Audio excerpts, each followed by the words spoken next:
Welcome to the Slop Farm. Enjoy the video.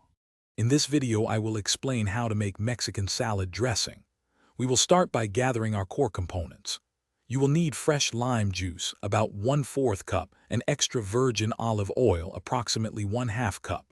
Don't forget fresh cilantro, roughly 1/4 cup, along with essential spices like cumin and chili powder, about 1/2 teaspoon each. A pinch of salt and a touch of honey or agave nectar, 1 teaspoon, will balance the flavors perfectly.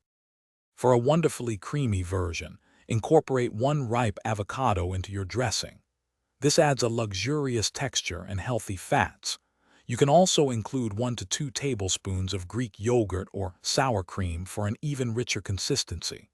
Simply combine all your ingredients in a blender and process until the mixture is perfectly smooth and boasts a vibrant green color. This variation is incredibly satisfying. If you prefer a lighter, zesty option, focus on a vibrant vinaigrette. Combine 3 tablespoons of fresh lime juice with 4 tablespoons of extra virgin olive oil. For an extra layer of flavor and a delightful kick, add 1 finely minced clove of garlic and 1/2 of a small jalapeno, seeds removed. Whisk all ingredients vigorously until the dressing is well emulsified and slightly thickened. To perfect your Mexican salad dressing, always taste and adjust the seasonings. You might want to add a little more salt, a dash of sweetness, or an extra squeeze of lime.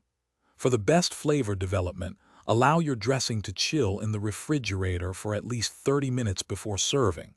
Store any leftovers in an airtight container in the refrigerator for up to 5 days. Thanks for watching. Consider subscribing if we helped you today.